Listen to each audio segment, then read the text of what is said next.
현존하는 재래식 지상무기 가운데 최고의 화력을 지닌 무기체계로 꼽히는 천무 다연장 로켓이 지난 27일 폴란드 현지에서 최초로 생산되어 폴란드 18기기화 사단에 배치되었습니다. 폴란드군에 배치된 호마르 K는 한국 하나에어로스페이스에서 보낸 발사대와 폴란드 엘츠사의 8x8 차체를 통합한 것으로 WB그룹에서 제공하는 토파즈 자동사격 통제 시스템과 폴란드산 통신체계도 장착되어 있습니다. 이날 폴란드 군수청에서 공개한 자료사진에서는 주목해야 할 부분이 하나 있었는데요. 바로 하나가 제작한 신형 발사대에 600mm 미사일을 수용할 수 있는 포드, 즉 KT즘-2 전용 포드가 장착되어 있었다는 것입니다. 지난 MSPO 2023 전시회에서는 239mm 유도 로켓과 폴란드에서 생산한 122mm 피닉스 로켓이 장착되어 있었는데요. 천무 발사대는 특이하게도 122, 130, 230, 400, 600 등 다양한 구경의 무유도 유도, 로켓 그리고 미사일을 전부 사용할 수 있는 높은 호환성을 지닌 전세계 유일한 장비입니다. 특히 600mm KT즘은 우레라는 별명을 지닌 대한민국 최초의 전술탄도 미사일로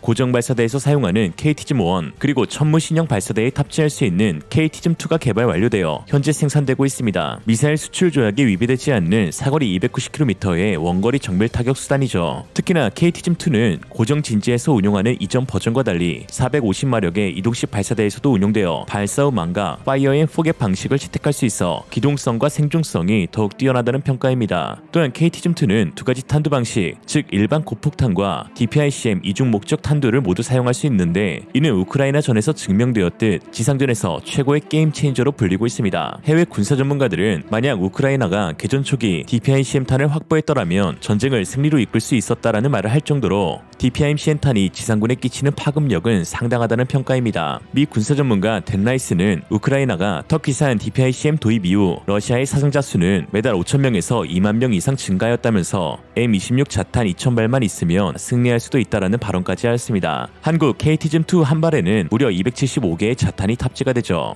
일각에서는 DPICM탄이 비인도적 무기가 아니냐라며 한국이 불법 무기 수출에 앞장서고 있다는 비판을 하기도 하지만 사실 이는 반은 맞고 반은 틀린 이야기입니다. 정확히 따지면 DPICM탄 자체가 불법은 아닙니다. CCW 협약에서 DPICM에 제약을 건 이유는 단순히 인명살상 위력이 높아서가 아닌 자탄의 높은 불발률로 인해 민간인이 추후 피해를 입을 가능성이 높기 때문입니다. 인명피해가 크다는 이유라면 세상 모든 무기가 다 금지되어야 했겠죠. 그러나 한국이 만든 DPICM탄은 세계 최초로 1% 미만의 불발률을 성공시켰습니다. 이는 세계에서 유례를 찾아볼 수 없는 엄청난 성과인데요. 세계 평균 자탄의 불발률은 20%를 형성하고 있고 특히 우러전에서 드러난 러시아 자탄 불발률은 무려 40%에 달했습니다. 그러나 한국 풍산이 개발한 DPICM탄은 최근 이스라엘 네게브 사막에 위치한 휴대마 시험장에서 1% 미만 불발률을 달성하는 미친 기술력을 증명하였죠. 한편 폴란드 18기기화 사단이 공개한 천무 영상에서는 포드가 탈착되는 모습이 공개되었는데 당시 자리에는 현지에 파견된 하나 기술진들이 함께하였고 주 작업은 폴란드 엔지니어들에 의해 진행됨을 알 수 있었습니다. 특히 전투 손실 방지와 안전을 위해 연습용 포드가 사용되었는데 이로써 초기 발사 시험이 곧 몇 달 안에 진행될 것으로 보였습니다. 한편 미국 군사 전문가 트렌트 텔렌코는 자신의 SNS에 한국의 천무와 미국의 하이마스를 비교하면서 천무가 더 우수한 무기체계라고 언급했는데요. 그는 호마르 K에는 대규모 로켓 포격과 지속적인 미사일 발사를 위해 천무와 같은 안정장치가 장착되어 있고 이것이 바로 호마르 K가 하이마스보다 더 우수한 이유이며 천무와 호마르는 대량의 127, 130 무유도 로켓을 정확하게 발사할 수 있지만 하이마스는 그렇지 못합니다 라고 하였습니다. 텔렌코가 언급한 안정장치는 차대 양끝 4곳에 위치한 지지대를 말합니다. 발사 전 자동으로 지지대가 지면에 고정되어 사격 시 반동을 잡아주는 역할을 하는데요. 하이마스에는 지지대가 없어 사격 시 차체가 거의 뒤로 넘어질 정도로 엄청난 반동을 그대로 받고 있습니다. 사실상 무유도 로켓을 발사할 경우 정확한 명중률은 거의 포기해야 하는 것이죠. 이는 하이마스가 GMLRS라는 유도 로켓만 사용하고 있는 이유이기도 합니다. 어차피 로켓 자체에서 유도가 되니 특별히 반동을 잡을 필요가 없다는 판단인 것이죠. 미국이 하이마스를 개발할 당시 주 목적 자체가 C-130 수송기로 수송할 수 있는 컴팩트함과 빠른 사격 후 진지 이탈이라는 게릴라성에 초점을 두었기 때문입니다. 다만 전면전을 통해 우직히 무유도 로켓을 쏟아내길 원하는 국가들에게는 하이마스는 오히려 그 가치를 잃어버리게 되는 것이죠. 특히나 자체적으로 무유도 로켓을 보유하고 있는 국가들에게 있어서는 한 가지 옵션을 포기해야 하는 것인데요. 한국도 이전 세대 다연장 로켓 체계인 130mm 구룡이 천무 전력화 이후에도 지속적으로 운용되며 로켓 역시 막대한 수량이 생산되었는데 이 130mm 무유도 로켓을 운용하기 위해서라도 천무는 지지대를 통한 높은 사격 정확도를 가져야만 했습니다. 이러한 한국의 선택이 폴란드 수출 조금씩이라도 영향을 끼쳐 현재 신의 한 수가 되었다는 평가이죠. 폴란드는 앞서 언급한 것처럼 랑구스타에서 사용되던 120mm 피닉스 로켓을 다량으로 보유하고 있습니다. 최근 천무에서 호환성 테스트를 마쳐 호마르 K에서도 사용될 수 있음이 증명되었죠. 또한 당연한 소리겠지만 GMLS 유도 미사일은 무유도 로켓보다 비싼데 발당 1억 원이 넘는 GMLS 대비 130mm 구룡 무유도 로켓 가격은 300만 원에 불과합니다. 즉 고정된 지상 목표물을 타격한다면 무유도로 조지는 게 훨씬 가격적인 메리트가 크다는 것이죠.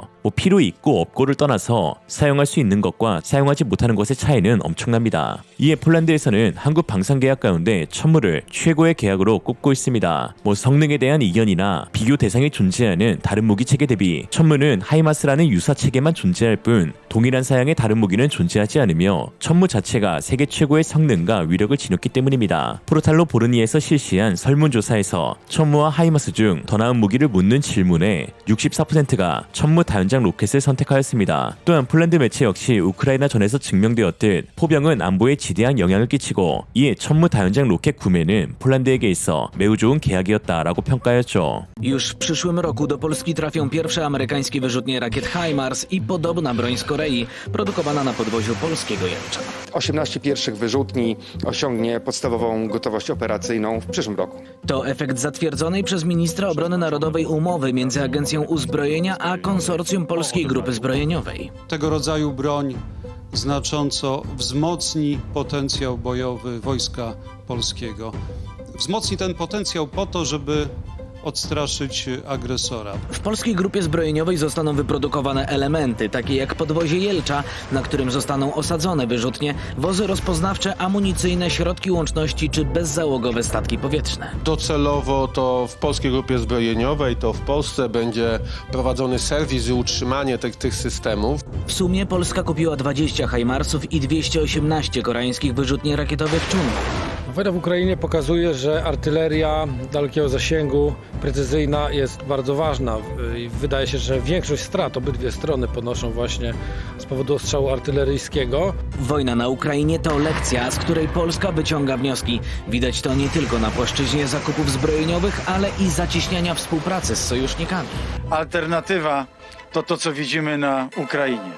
Alternatywa to pomordowane dzieci i kobiety, zbombardowane miasta, zbombardowane zakłady energetyczne. 218 takich wyrzutni trafi do polskiego wojska. Pierwsze już w przyszłym roku. Wojsko polskie wkrótce otrzyma wyrzutnie rakietowe K-239 Chunmoo. Dziś zatwierdziłem umowę wykonawczą na zakup 218 wyrzutni wraz z pakietami logistycznym i szkoleniowym oraz zapasem amunicji. Liczebne i wyposażone w nowoczesny sprzęt siły zbrojne RP to gwarancja bezpieczeństwa. I pakiet logistyczny i szkoleniowy. Także w przyszłym roku już pierwszy personel techniczny z Sił Zbrojnych Rzeczypospolitej Polskiej trafi do Korei na szkolenie. Następnie szkolenia będą realizowane w naszym kraju. 폴란드에서 언급되고 있는 것처럼 전장에서 포병의 중요성은 더욱 대두되고 있습니다. 한국은 세계 최고의 자주포 K9, 세계 최고의 로켓포 K239를 지니고 있는 세계 최고의 화력 국가로 이름을 높이고 있는데 그렇다면 K239 천무의 화력은 구체적으로 어느 정도일까요? 한국군의 전투시험 결과 K239 천무 1개 대대의 화력은 K9 자주포 1개 대대와 비교해 약 4.5배 우위에 있음이 확인되었습니다. 물론 포탄과 로켓 미사일의 차이가 있긴 하지만 단순 수량 대비 화력만 놓고 보면 대대별 차이에서 압도적인 모습을 보이고 있음을 알 수가 있죠. 한편 지난 7월 호주 다국적 연합훈련인 탈린스만 세이버에 참여한 한국군은 사상 최초로 K9 저주포와 K239 천무를 통한 실전 화력을 선보여 화제가 되었습니다. 당시 연합훈련을 지도한 데미안 힐 준장은 모든 무기 체계 가운데 K239를 콕 집어 언급하면서 극찬을 했는데요. 데미안 힐 준장은 K239는 정말 대단한 전투력을 지니고 있다. 포병 장교 출신인 나도 이번 탈린스만 세이버 훈련 기간 동안 실시된 실사격 시범을 통해 발휘되는 K239의 전투력에 놀라움을 금치 못했다라고 했습니다. 이는 상당히 이례적인 반응인데요. 왜냐하면 당시 훈련에는 미국, 영국, 호주, 네덜란드 등 13개국에서 모인 3만 명의 병력과 M270 MLRS나 하이마스 등 세계 각국에서 운용하는 무기들이 시연되었기 때문입니다. 특히나 호주는 K9 자주포를 이미 도입하여 운용 중이었고 거기다 지난해 미국과 20대의 하이마스 계약도 체결하였습니다. 즉 립서비스가 필요했다 필요하다면 자국이 운용 중인 K9 또는 앞으로 운용할 하이마스를 언급하는 것이 상황상 적절했겠으나 유독 K239 천무를 칭찬했다는 것은 호주군 최고의 포병 전문가인 데미안 힐의 사적인 평가가 반영되었다는 것을 알 수 있습니다. 데미안 힐 준장은 군 생활 전부 포 하나에만 몰두했는데요. 1996년 로얄 밀리터리 칼리지에서 로얄 호주 포병으로 졸업하여 포병 장교, 포대 대장, 포대 지휘관, 기계화 사단 사단장을 역임하였습니다. 특히나 데미안 힐 준장은 호주가 추진 중인 장거리 타격수단 도입 사업의 사업 단장으로 천무에 대한 극찬은 레드백 다음 타자로 천무가 호주에 수출될 가능성이 있다는 것을 드러내기도 합니다. 호주는 당초 450대의 레드백 장갑차 수량을 129대로 줄이면서 장거리 타격수단에 초점을 맞추기로 하였죠. 또한 하나 디펜스의 호주 법인인 리차드 조 상무 역시 AS-21 레드백이 제공할 수 있는 그 다음 단계 사업이 추진되고 있다라고 하였듯 K239의 호주 진출이 높게 점쳐지고 있습니다. 노르웨이 역시 이와 비슷한 분위기로 흘러가고 있는데요. 노르웨이 국방부 장관 그램은 최근 레오파르트 2A7 18대 추가 옵션 권한을 행사하지 않기로 하면서 절감된 비용으로 장거리 정밀 무기에 투자하겠다고 하였습니다. 노르웨이 매체 투단노에 따르면 하나와 콩스버그 디펜스는 MOU를 맺고 해당 사업에 K239 천무를 도전할 것이라고 하였죠. 전 세계 70%의 점유율을 차지하며 사실상 세계 자주포 시장을 독점하고 있는 K9 자주포와 비교하여 천무 MLRS는 오히려 경쟁자가 더 없어 높은 수출 잠재력을 지니고 있습니다.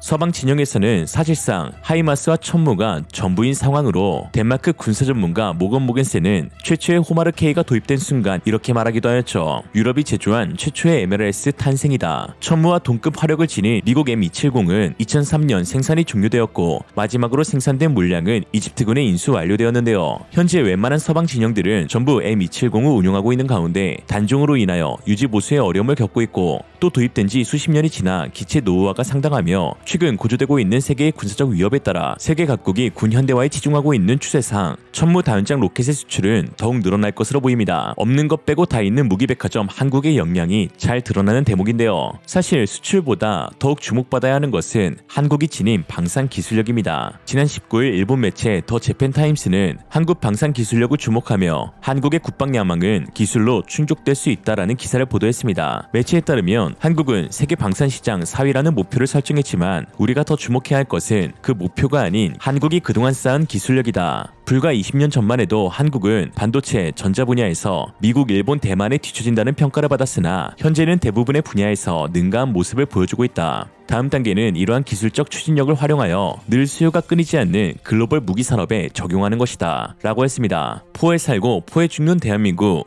이제 천무도 세계 70% 점유율을 향해 달려가고 있습니다. 북중러일만 빼고 한번 다 팔아보자. 오늘의 한 줄 평, 봉준호, 손흥민, BTS, 그리고 천무, 렛츠고. 이상으로 리얼리즘이었습니다. 여러분의 생각은 어떠신가요? 현명하고 지혜로운 여러분의 의견을 지금 댓글에 남겨주세요. 감사합니다.